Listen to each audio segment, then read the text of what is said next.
You're listening to the B&H Photography Podcast. For 50 years, B&H has been the professional source for photography, video, audio, and more. For your favorite gear, news, and reviews, visit us at bnh.com or download the B&H app to your iPhone or Android device. Now here's your host, Derek Fahsbender.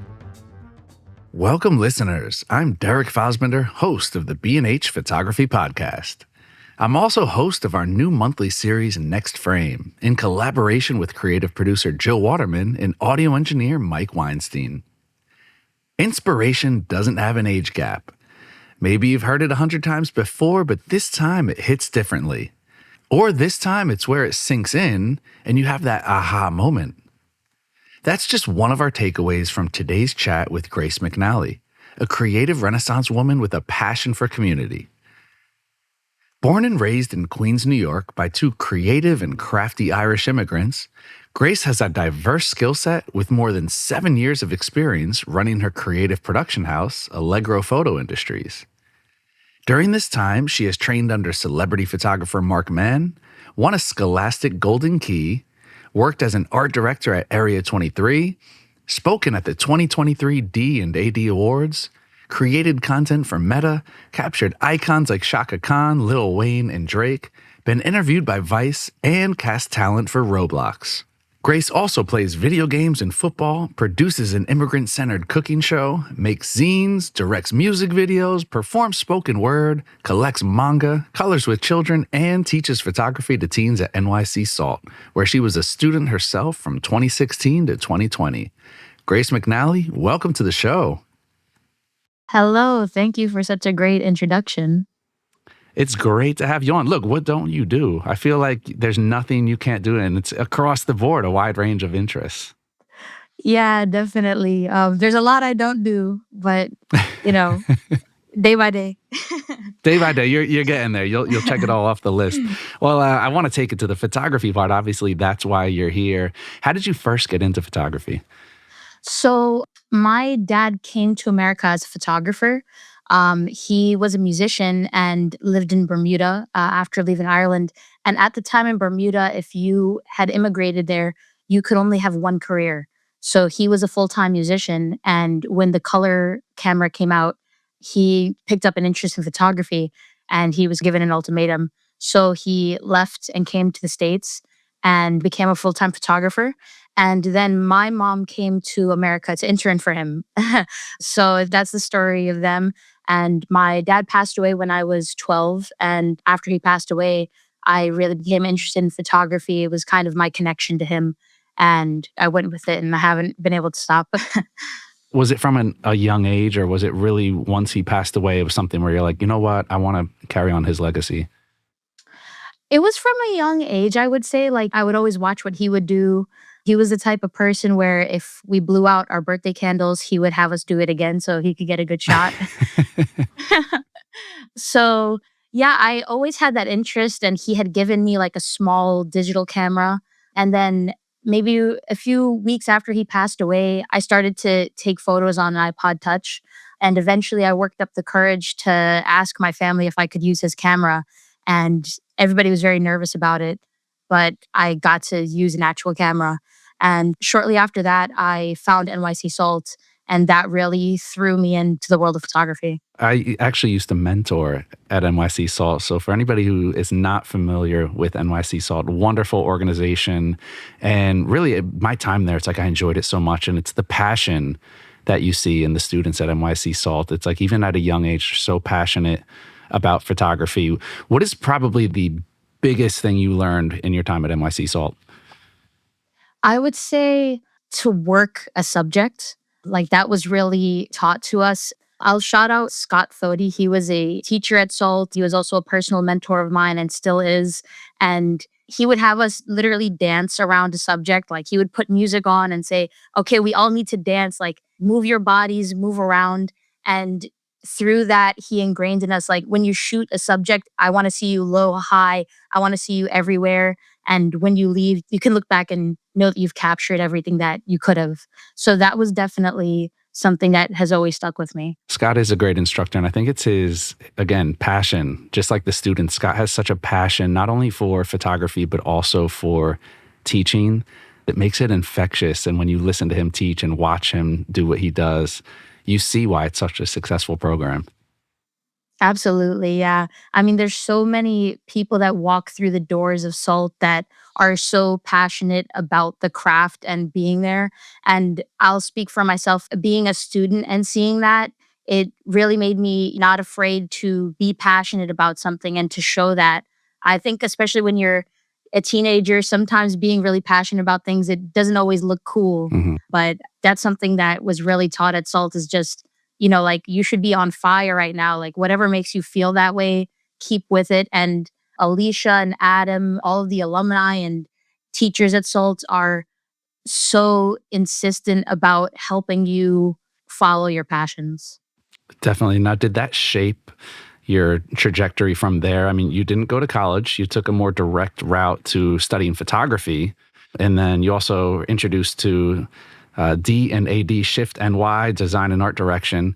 Can you talk about how you discovered D&AD? Yeah, so funny enough, I was on Instagram and I remember at the time speaking to my friends. I graduated high school during the pandemic, so I didn't have a graduation and I went to school for a semester and at the time I just couldn't sit still. Like it was hard for me to just sit on my laptop and I was also like, why am I paying full tuition? It didn't work for me. So I went into working and through Salt, I was connected with Mark Mann, who is an incredible photographer. And I was a production assistant for a show that he has on YouTube. And I remember when I walked in, him and his co host were like, we want to give you a photo education without you going to school. So they just really threw me in. And another thing that was taught to me at Salt was to be a sponge when you're around people you admire. Mhm. So anytime I'm on set, and especially at that point, I was just absorbing what they were doing. How familiar were you with Mark's work before you began working for him? I didn't know about Mark's work before I started working for him. I was introduced to his work a few weeks before him and I actually met.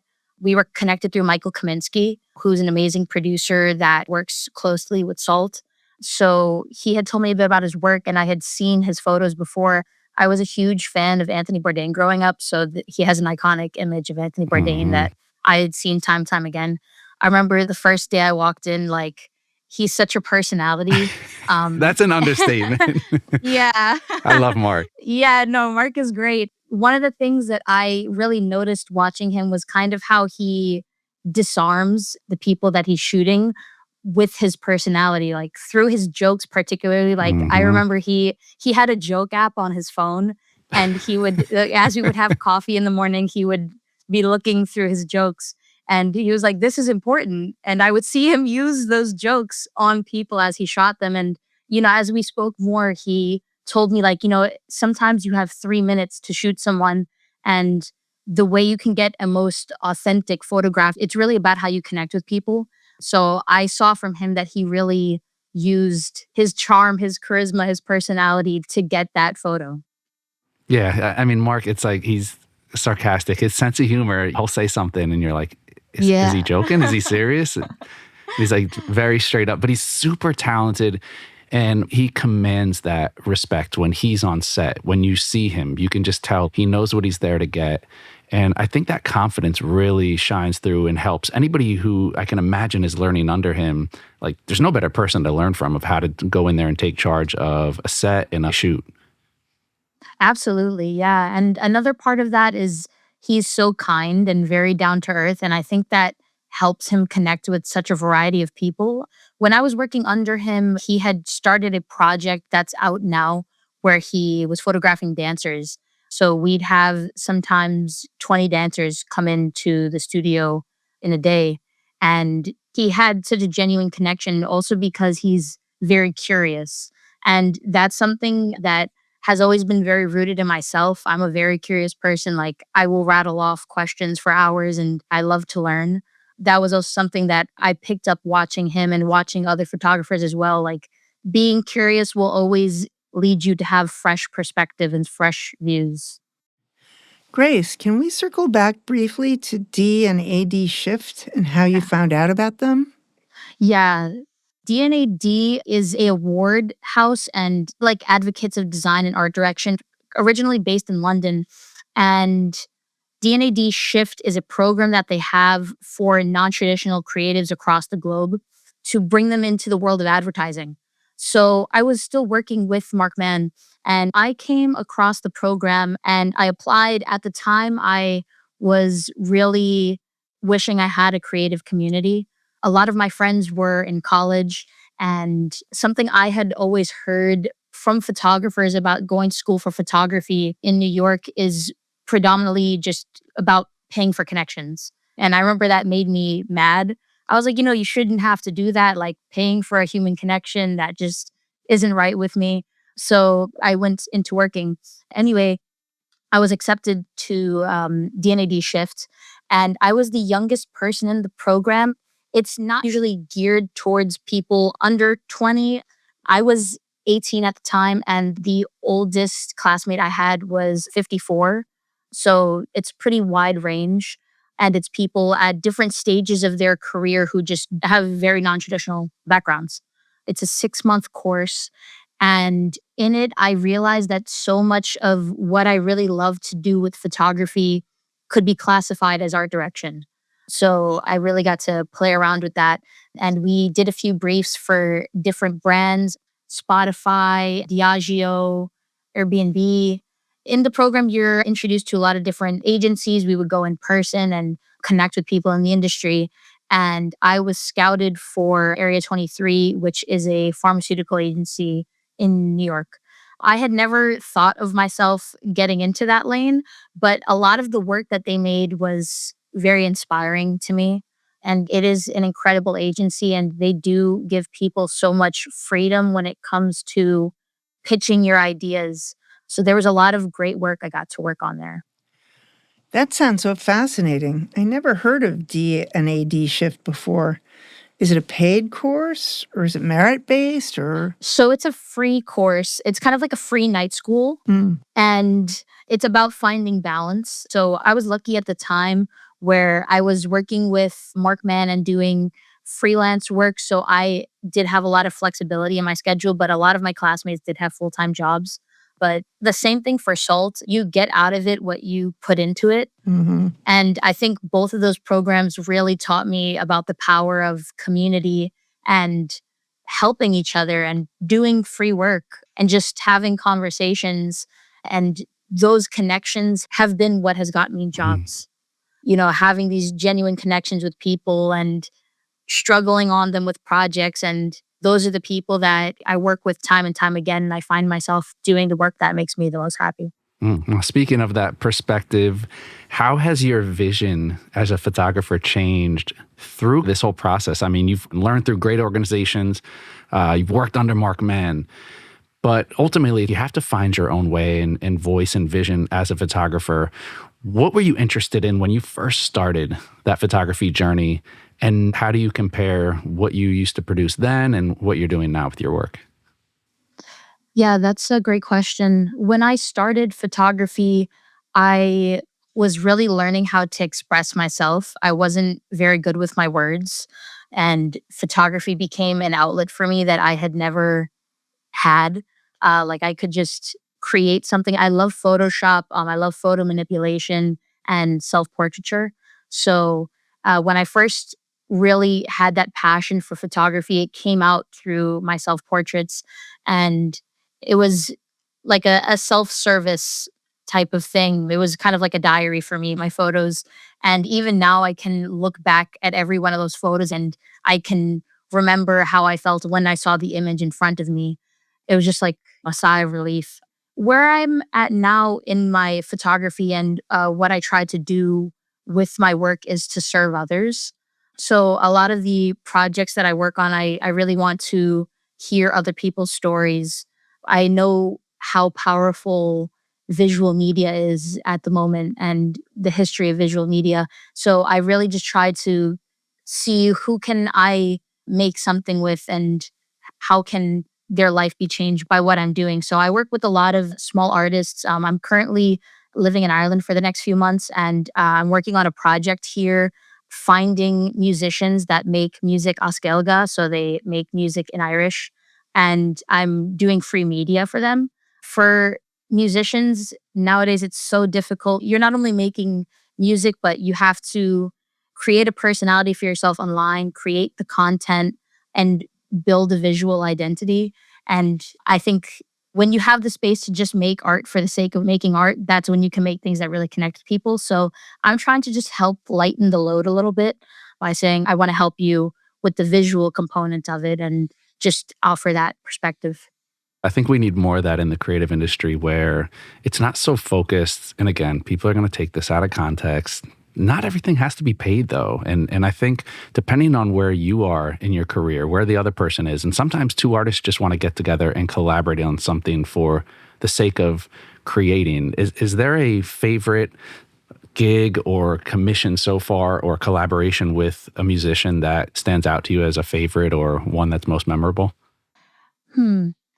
I actually just directed my first music video in Europe. Congrats. Thank you. It was with a very good friend of mine. Her name is Chloe Katara. She's an artist based in Brussels. I know her from New York. And she was like, oh, you have to come with me to Fête la Musique, which is a huge music festival in Paris. She was like, like I'm staying at a place. You can come by. I was like, all right, well, let's go. So we went and she was saying that she had a music video that was going to be shot. And last minute, the director pulled out. And I was like, yeah, I'd love to do it. So we did the storyboard in her kitchen a week before the shoot. And we had a videographer that was flying from Poland. So we all got in a call and spoke about it. And it was so much fun. It wasn't a paid gig. Sometimes that takes away the stress Totally. part of it. I know for me, when I started to do fully paid work and made a living just off of my photography, it changed the nature of photography for me. When I started doing photography, like I said, it was kind of like a spiritual thing. It was a way for me to express myself and understand my emotions. And then when it became work, work, work, I couldn't look at a camera anymore and just think about doing something creative. I would look at it and be like, I should be making money right now. And yeah, it wasn't enjoyable anymore. So it took me finding other ways of making money through my creativity to have that back. And I'm so glad that I do now. And it's taught me how important it is to have boundaries. When you're working in the creative field, having work that is just for you to experiment. So I think free work is a part of that. I think if there's people that you admire and you want to create something with, you should go for that. And sometimes maybe they're in a position where it can be paid, and that is so amazing. But I would challenge people to try to do it just to see how they feel. It doesn't have to be a huge project, even if it's a single shoot, but just, gauge for yourself, how does that make you feel versus working? I love that. It's such a mature and nuanced take. And you're already in your career seeing things that sometimes people don't realize for a couple decades or never realize at all. I want to go back to that job. You mentioned doing something for free takes the pressure off. Totally resonates with me. At that point, you're just creating and the passion's there. And the last thing you want to do is take something that we do because we love it and turn it into a job or a task or something that we dread. And you also talked about just doing different things. And I think that's so important for knowing what you like, but also what you don't like and what you don't want to do. And the more jobs you take on and gig work and paid commissions and even just these collaborations with other artists, it kind of notches you a little bit forward towards where you want to be. The more you learn what you like, the more you learn what you don't like. Now, looking back at that in hindsight, is that how you're looking at different jobs? Are you taking a job and saying, you know what? I love this. I kind of want to go more towards this. Has that helped get you towards where you want to be as a photographer? Yes. And the reality is that you have to make money at the end of the day. So no matter what comes along, I decide to take it as a learning opportunity. And even if halfway through, I'm like, okay, now I know this is something I don't like, that is super valuable. And in doing that, I've also found things I need to grow. And I'm doing a project at the moment. I do art direction, and a lot of my work is almost like illustrative photography. I Hmm. do so much post and Photoshop. I'm working on a project right now, and it's slowly turned very illustrative, which is honestly out of my comfort zone. When it comes to the Adobe suite, Illustrator has probably been like my enemy. I don't have fun with it. I love Photoshop. But yeah, so I'm like, okay, you know what? This is something for me to learn from. And then I'm just throwing myself at it. And there are things I'll pick up along the way. And doing projects like that in the past, it's definitely helped me learn how to clean up my work a bit more and even changed my shooting style. So I worked in an agency for a year, and then I've worked freelance for about a year and a half. And what I saw, especially while working in house at an agency, was the value of being a photographer in a different stage of production. The books that I was handing off to photographers um, looked a bit different than people that did not have a photography background. There was a different asset that I had, and everybody has their own thing. So, yeah, I think trying different jobs and seeing how you can apply those skills is very, very valuable. You also have a really, really creative mind. In looking through your work, it stands out. You're creating something from nothing. And I think that's the hardest thing to do. There's photographers that can recognize a good shot, take a photo, or so many studio photographers. It's like no matter how well you light it, you're just on a backdrop taking an image. Your work with Photoshop, the way you see, from your selfie series to your regular portfolio gives very mixed media vibes. Who is to thank for that? What is to thank for that? What's the main inspiration for the way you see? I have a lot of artists in my family, like a lot of painters. I'm one of five. I'm the second youngest of five. So they would take us to a lot of museums. So I'm very lucky to be in New York and have been exposed to so many things. One of the first people I came across who really focused my style, Olivia Locker, she was my first mentor at NYC Salt. And I remember when Olivia and I first met, like in the first three times we hung out, at some point we were just silent because we understood each other so well and we were just such similar people. And I was 14 and she was a accredited photographer and just so full of life. And I remember going to her apartment and she had a studio built into her living room and she would just pull things onto the paper and get started. And I was so inspired by that. So then I just started to shoot a lot around the house. I remember one of my first self portraits is like I had photoshopped a match to be balancing on my tongue. It was for a self portrait challenge at Salt. And I shot that in my little brother's room with a phone flashlight. I just really got around to playing with things in my house. And I have so many incredible people in my life that have really encouraged me to go as crazy as possible. My mom loves to collect stuff for me. I remember one day she brought me a bag of 20 deflated basketballs. And I was like, what am I going to do with this? And she was like, you're going to use it for something. Like, I know you. And sure enough, a year later, I have a studio built into my bedroom and I was shooting a friend and I was like, oh, I have the exact perfect thing. And I pulled out the bag of 20 deflated basketballs. Yeah, it's kind of a thing. If you're thinking of something, I probably have it in my house. I collect a lot of stuff. So I've just gotten used to working with what's around me. And I also have to attribute that as well to Irish culture. It's kind of funny to me, but if you go into an Irish person's backyard, there's going to be a bench made out of, I don't even know what you use to make this. Like, is that a milk carton? I don't know what's going on here, but there's just a bit of craftiness that is so rooted into Irish culture and into so many people that immigrate. My parents are immigrants, and that's something I'm very proud of. And I think resourcefulness is definitely a huge part of the way that I create. Definitely. And I mean, you're even resourceful with your gear. Can you talk about your gear? I have an aversion to the phone. I can't see through my phone. I have a mental block, but you mentioned the iPod Touch, and I know you use your phone for some of your photography. What is your gear looking like? I have a Canon R6 MK II, and then my favorite lens is a 16 to 35 millimeter. It's so good for photo and video, and I've been increasingly doing more video work. Okay. So it's something I love, especially for self-portraiture. I mean, I know Nikon has the same, and I teach with Nikon cameras at Salt, but I'm so grateful for these apps that we can use as a mirror. It's very helpful for self-portrait photography. So I love to play with that. But I will work with whatever I have. Sometimes if I only have my phone, I'll work with my phone. I also have shot with VHS cameras, mini DV cameras. I'll work with anything, honestly. Sky's the limit. Yeah. Does the tool play into what you're doing with the vision for the work? Say you're given something, if you're given the R5, the R6, you're given something where you can do anything with, or you're given a mini DV or a VHS. Does that change the way you see as a photographer or no?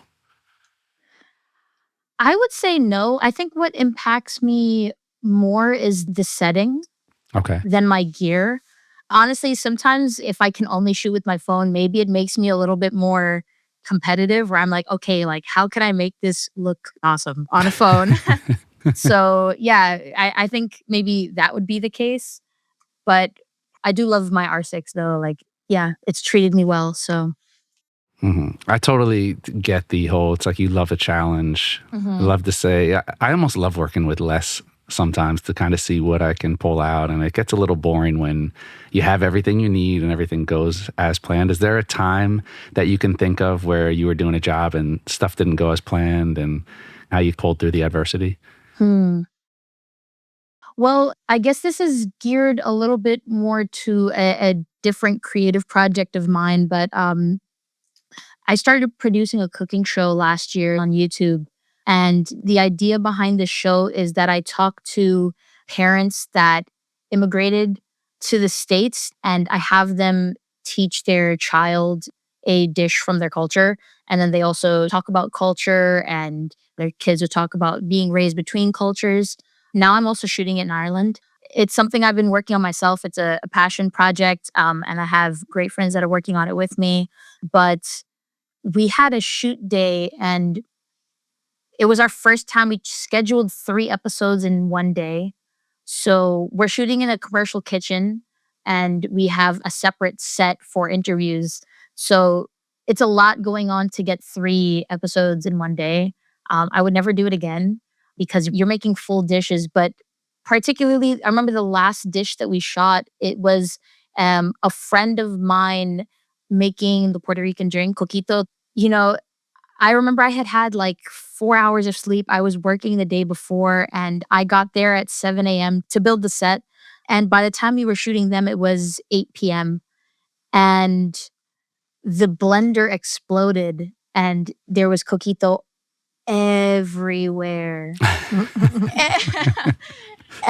Like cinnamon was like burned into everything. It got on some of the gear. And what that taught me about myself and has been made clear is when stuff like that happens, I shut down in a good way where it's just, I don't have any emotion. I'm just like, all right, let's get it done. I cleaned everything. I just like went into that mode where I was getting everything ready to continue however much possible. So definitely didn't go right, but that's also one of my favorite episodes of the show because it's just natural that things go wrong in the kitchen. Totally. And we all know sweet stuff, and especially liquid and gear don't mix. Yeah, we had a camera smelling like condensed milk for a while. Doesn't sound too bad. I'd rather that than the sticky buttons that get jammed. Oh, yeah, no. Now, we've talked about doing free work and gig work, and there's a line that we all have to draw. You talked about boundaries, and I think that's such a great thing to point out because if you do all free work and you don't know where to draw a line or you don't have boundaries, you're the free work person. And it's so hard to then parlay that into paid jobs and ultimately a career as a freelancer. Yeah. What are your thoughts on the younger photographers who are trying to find their way? You have to take gig work. You have to do some free stuff. How do you get beyond that? How do you find your value? And who helped you get to that point where you knew your worth, you knew what to charge, or are you still figuring that all out? Well, first I will say you can tell when free work is respected and when it's not. And that's what I will say is the line. I think if you're doing free work for somebody and it's not respected and you're not respected, then it doesn't make it worth it. And I think that's something that you should keep in mind. And you find out for yourself, like, when is it worth it to do free work? And for me, respect is a huge part of sets that I'm on, of the projects that I take on. And I won't work without respect. And I don't think that something being free means that should be gone.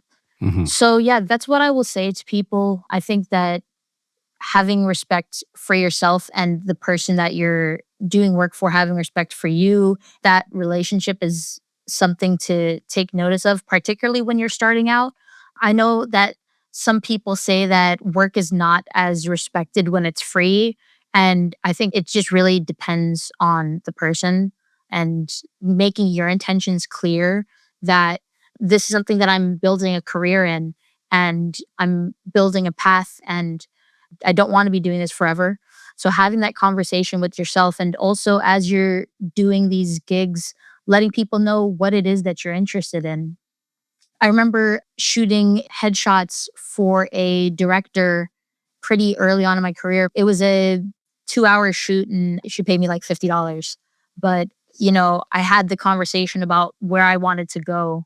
And we've been in touch since, and she's hired me for better paying gigs. But, if you're not getting money out of it, what else are you getting out of it? Is it the connection? Is it the content that you're making?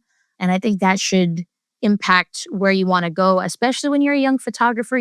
Sometimes people will message you and say, like, yeah, like my cousin's baby shower for X amount of dollars, or my school soccer game for X amount of dollars. And I think it's important to think about, okay, well, this is where I want to be in the end. So which project will take me a little bit closer to that?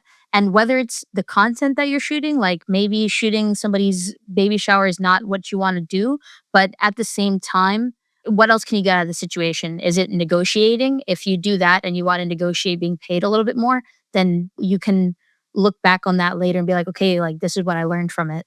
So I would say with any gig that you're taking, whether it's free or for low pay, try to slow down for a second, because when we're working, we're go, go, go. And you need to get the good picture. You need to like advocate for yourself. You need to know that you have control of what you're shooting.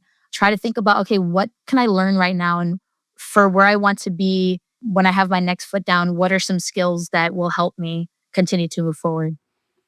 I love that advice. Get something out of it. It's like, even if you're doing a free job, or we've all done jobs that we don't particularly like, or they might not really fit our portfolio, but for whatever reason we do them, and you hit the nail on the head. If you can get something out of it, if you can get a connection, or I like that you said there's jobs that you've taken and done for free or a small amount of money that then lead to bigger paying jobs. And I personally, that resonates with me, because I can't tell you the number of jobs I did as a favor or a freebie for somebody. And then next thing you know, somebody sees that and you're making 4 times what you would have made on the first shoot on the second shoot. Yeah. And then it just builds out your network. So for all the younger listeners out there, that is critical advice. Even if you're not getting a payday out of it, even if you're not getting something for your portfolio, sometimes it's just, hey, it's a good word that somebody passed along. Oh, I did work with her. She was great. She was professional. So cool to work with. And you never know who's going to hear that or see that project and reach out to you. Now, I want to talk about skill set, because that's kind of one of the things that you had mentioned earlier. You're starting to do more hybrid work, getting into video. And you have this mixed media look to your work, as I had said. Where do you see yourself going in the next 5 years? Is it more towards video, or do you kind of have a direction, or are you just kind of going with the flow for now? A little bit of a struggle I have at the moment. It's something I'm figuring out, compartmentalizing my work versus blending it together. So like I said, I have this cooking show, and at the same time, I love doing very experimental self-portraiture and photography. And it's something I've struggled with.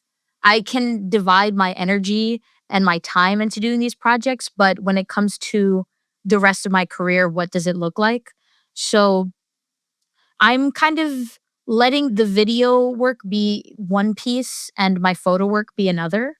But at the same time, a lot of my self-portraiture and the work I do with musicians doing video is really helpful. And I think I found a way to blend them together. So I don't know, it's something I'm figuring out and seeing where it goes along. I have always struggled a little bit with creating labels for myself. So the best thing for me is I like to show people what I do. Like I love showing people my website. I love making zines and giving them to people and being like, okay, you can kind of pick this apart and take from it what you will.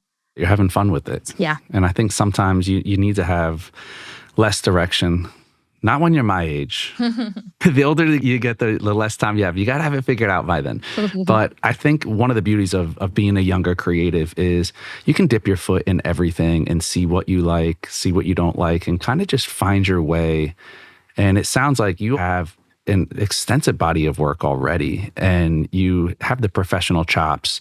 You clearly have the brain for this industry. I mean, it feels like I'm talking to a veteran photographer with some of this advice you're giving for younger photographers. It's like this is stuff that people really take 10, 20 years to learn, and you're already putting it there. Is that more about you, or is it an effect of you and the people and organizations that you've been working under?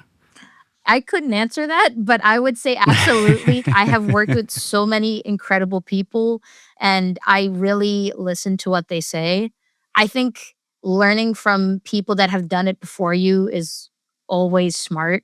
And I also say, like, try not to be stubborn when people give you advice. Like, even if in the moment it's something that you're like, what are you talking about? Just put it in your pocket and come back to it. I love writing down advice that people have given me. Mhm. Yeah. Is it just like the visual aspect of having it there to see and you can always look at it? Yeah, definitely. Also, some great advice that I got in the D&AD program that has really been helpful for me. I know so many people in every stage of their career, but particularly young creatives struggle with imposter syndrome. And some advice that I was given was to have like a praise wall or a compliment wall. So when someone has given me good feedback on my work, or just something that I'm like, wow, this really makes me happy to hear, I save it. And I have a folder on my desktop. And I also, have some things written down at home. But I reflect on that when I'm feeling out of sorts. And it kind of helps me get back on track. And if someone's just starting out, what has been the most instrumental piece of advice that you think you could give to somebody, something that has really affected you the most in your career? Don't stop shooting and don't delete your work. Interesting. Yeah, don't delete your work. I think people can get very frustrated when things don't come out the way that you want it to. And one of the glorious things we have about digital media is that there's so much space. Like a 256 gigabyte SD card can hold so much compared to shooting on film. So I love to look back at my work, even from when I first started, from when I was 14. And oftentimes I've actually sampled that work in new work that I make. Like, because I do multimedia work as well, I guess it's a bit easier too. But I've taken, like vacation photos and turned it into something completely different. But either way, I think when you can reflect on even what you were shooting a month ago, it helps to train your eye. And I think so many artists of all mediums can look at a piece and like cringe when they're like, oh, like this could have been so much better. But like live in that cringe for a second so that going forward, okay, this is what I don't want to do. And this is how I feel. So I think that can help you enhance your work. I've been living in my own cringe for 2 decades now. Still trying to get out of it. Look, we started this series as like younger photographers to inspire other younger photographers. But the thing I love is that inspiration doesn't have an age gap. And you can be somebody who's been working for 20 years. And sometimes it's just the right person to come along and drop that piece of advice. And maybe you've heard it 100 times before, but this time it hits differently, or this time it's like the time where it sinks in and you have that aha moment. And there's stuff that you're saying here, Grace, where it's like, yeah, I may have heard it. I may have even said it before, but then it's like, wait, does it sink in or not? And I think it goes back to you talking about you actually take the advice, you learn from other people. And that's such a hard thing to get across to people, that great advice is all around you, experience is all around you. But if you're not soaking it in, if you're not learning from it, then it's not going to make you a better photographer. It's not going to make you a better person. You really have to take it and internalize it. And yeah.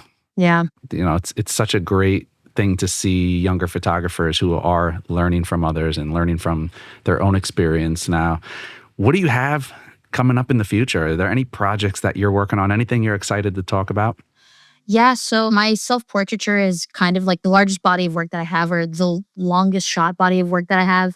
And in the few months that I'll be living in Ireland, I'm working on a self-portrait series. So I shot kind of like a trial for it last year. I'm very lucky to live in some gorgeous landscape in Ireland. And me as a person, I find myself like obsessed with nature. Like nature is a crucial part of my life. So yeah, I'm working on a body of self-portraits in the ever-changing landscape of Ireland. So I'm really excited to show that.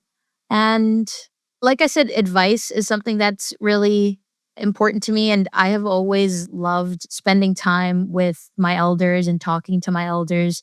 So I've been recording interviews of people around Ireland, particularly some Sean-nós storytellers, which are old style storytellers. And yeah, I have a few things coming out.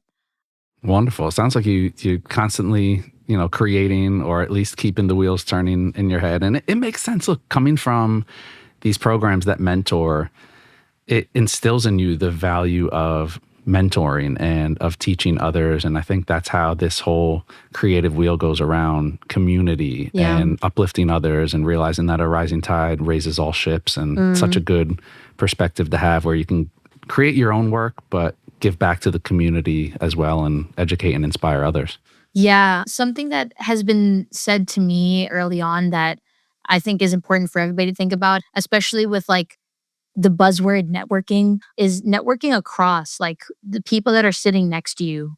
That's so important. I remember when networking was first kind of introduced to me, I felt a little icky about it, until first it was said to me like, you're just making friends. And that felt better. And then when someone said like, the importance of networking across and seeing who's next to you, I think particularly photographers, that's very important to do, to kind of expand out of your industry a little bit, especially when the lines are becoming so blurred. Like, I mean, I do photo and video because I really enjoy it, but I know so many photographers feel like they have to do video now to make a living and to have their jobs. That's always something that's being asked. So I think it's really important to extend out of your industry a little bit. And that doesn't have to change what you do. If you don't want to do video, then you really don't have to, and nobody has to make you do that. But I think photographers are needed everywhere. You need photographers on film sets. You need photographers everywhere. Whether it's, if you have friends that are writers, if you have friends even in the medical industry. I have a good friend in the medical industry. And when I was in high school, I did a little bit of medical photography. You can go anywhere. And I think that's also part of being curious, is just seeing what's going on. And this has probably been some of the advice that was the most impactful to me when I was toying with the idea of not going to college, or what am I going to do? I spoke to Scott Thode, and he was saying to me, no matter what career you end up in or you focus on, these little things that you did along the way to get there are going to enhance who you are in the end, like what you do finally. So if you worked at a restaurant, that will impact the type of photos that you take. Like maybe that's attention to detail, XYZ. But, just having a winding path is not a bad thing to me. I think you can pick up things in so many different places and from different conversations with people to enhance the work that you do. Totally. A winding path is way more interesting anyway. Who wants to take the short way? Take the way that you get lost, and you have the scenic route, and make some stops along the way. Yeah. Grace, this was awesome. I didn't know I was going to get this much advice and information. I'm like, this was an informational session as much as it was about your creative process and what's going on in your head when you're creating. So I want to thank you for that. Where can we learn more about your work and keep up on everything? So you could check me out on Instagram. My Instagram is grmcn. My website is gracemcnally.com. And you could also find me on LinkedIn. I'm from New York. I'm spent a lot of time in New York, and I'm now kind of toying with the idea of spending more time in Europe, in London. So I love to meet people in person. I love experiencing new things. So you could find me somewhere in person too. I love galleries, all of that. Well, I'm looking forward to seeing your career blossom even more. I want to thank you for joining us today, Grace. This is a wonderful conversation. Yes, thank you so much. Of course, a pleasure to have you on. And thank you to all of our listeners for joining us today as well. If you are a fan of the show but are not yet a subscriber, please head on over to Apple Podcasts, Spotify, B&H's YouTube channel, or wherever you get your podcasts and click subscribe. You can also find us on the Explorer blog, where we post photos from our guests along with our show notes. And please join us on Facebook at the B&H Photography Podcast group, where you can share your favorite photos and comment about the show. I'm your host, Derek Fahsbender. Jill Waterman is our creative producer. Episodes are recorded, mixed, and edited by technical producer Mike Weinstein, and our executive producer is Richard Stevens. On behalf of us all, thank you so much for tuning in today.